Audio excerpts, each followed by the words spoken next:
Hello everyone, it's SpawnPoiint and today is the day. We are unboxing and taking a first look at the brand new PS5 Pro which launches later this week. And I am hyped to get this unboxed and show you guys around. So a huge thank you to PlayStation for sending this out to me early so I could make today's video. But before we jump in, drop a like on this video and subscribe if you want to see more PS5 Pro videos on the channel. Okay, and here it is. So the first thing you'll notice is the box is black instead of white like we had on the original PS5 and the PS5 Slim, and that's because this is a digital console. But don't worry, I will explain later on how you can add a disk drive to the Pro, as I did pick up one of these a couple of weeks ago. So we've got the PS5 Pro image on the front, along with the new Pro label on the logo. Then around the back, we've got another image of the console and the controller, with some extra information about the specs and the console details. Oh, and not forgetting, this is the first PS5 console to ship with a 2TB SSD, so that is a really nice upgrade to see. And then to give you an idea on the size of this box, here it is compared to the original PS5 box, so you can see it is surprisingly smaller than that. And then again alongside the newer Slim PS5, and I'm actually amazed at how similar in size it is to the Slim box. I wasn't expecting it to be this small. But anyway, let's get this opened up and see what we get. Okay, so first up we have the accessories on the top. This includes an HDMI cable, which is an HDMI 2.1 cable for your full 4K 120Hz bandwidth. Then we have the power cable and a USB-C cable which has a USB-C on both ends. Now this is what you'll use to charge your controller, as when you buy a second controller they do not come with a cable in the box. There's also a quick start guide and warranty information, which let's be honest, no one ever reads, although we probably should. We've got a couple of plastic feet, and this is to lay the PS5 down, and the DualSense controller. Now this is a standard controller like we've had before, so it's no different in terms of its features. But here's the model code on the back in case you wondered what it was. So as you can see, it's CFIZCT1W. And then if we slide this out, we have the new PS5 Pro itself. And here it is. This looks like an absolute beast, yet it's slimmer than I was expecting. So it clearly has the same overall look as the normal PS5, but as you can see it's more like the PS5 Slim in terms of its shape and its design. Now a little bit later I will compare the three consoles side by side, but on first impressions this looks nice. So we've got the four white removable covers on the side, with one corner showing the PlayStation logo, and then on the bottom corner we've got these little PlayStation icons as well, and this is what keeps it flat when you lay it down. And then just like we've seen before, it does have the Sony logo on the inside, and those tiny little PlayStation icons built into the texture. Oh, and another thing I've noticed is all four covers are now matte rather than half of them being glossy.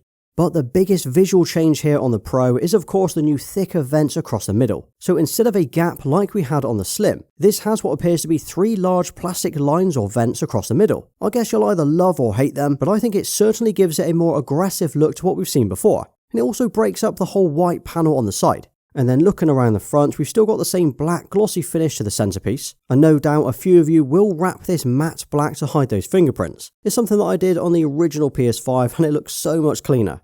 But if you look really closely, they have added the vents back in, which they did remove on the Slim. But then down at the bottom we've still got two USB-C ports and the power button. But just to note, there is no disk eject button, and that's because it's now on the drive itself when you install it. Then if we flip this around, we can take a quick look at the ports on the back, which appear to be exactly the same as before. So we've got an HDMI port, a network port, two USB ports and one for the power. Now if I switch this on, we can take a quick look at the LEDs on the front. So we still get the blue into white LEDs across the bottom that sort of fades up the front.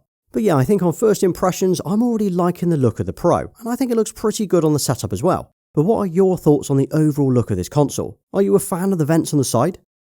And as for the stand, just like the original and the Slim PS5s, the Pro can either be used vertically or horizontally. Now I use it both ways, as on my desk I have it stood up, whereas in my living room I actually have it laying down. And as I showed earlier, inside the box it does come with these little plastic feet that you will need to use it when laying it down. But all you need to do is slot them into the holes on the side and it will lift the PS5 very slightly while keeping it flat. And this is perfect for under the TV. However, if you want to use it standing up, you will need to fit this vertical stand. Now I'll be honest, I've used my Slim since day one without a stand, but you really should use one to keep it more secure in your setup. All you need to do is remove this plug from the bottom of the PS5, slide the stand on and screw it into place. Now this stand is not included as it is sold separately, but it works on all of the PS5s, so the original, the Slim and now the Pro.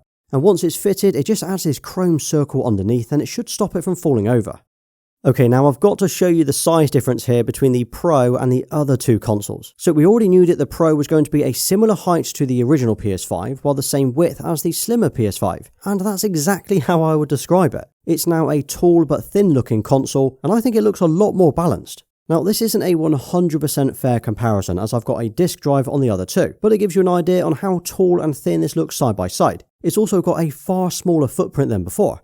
Now, over the last year, I've actually got used to the size of the Slim being here, but seeing the PS5 Pro, I think this could be the perfect size, at least for my setup. Now, all I need are some black covers to really finish this off. And talking of the covers, as you can see, it does come with 4 removable covers on the side. And just like with the Slim, well, you can pop these off in order to change them, fit an SSD drive, or install the disk drive. So firstly, even though the PS5 Pro does not come with a disk slot as it's primarily a digital console, you can install one of these on the side. Now, this is actually the same drive that you can buy and fit to the Slim. So if you're able to find one of these in stock, I would definitely grab one before you buy the Pro. And even though I buy most of my games digitally, I'll still want to use a disk drive for a few of the games that I do tend to pick up. So anyway, this just clicks onto the port on the side, and it even comes with a white cover in the box. So once you've installed this, it looks like it's come straight from the factory. And then here's how it looks once the drive is installed, which obviously adds some bulk to the side, but it still looks a lot slimmer than the original PS5.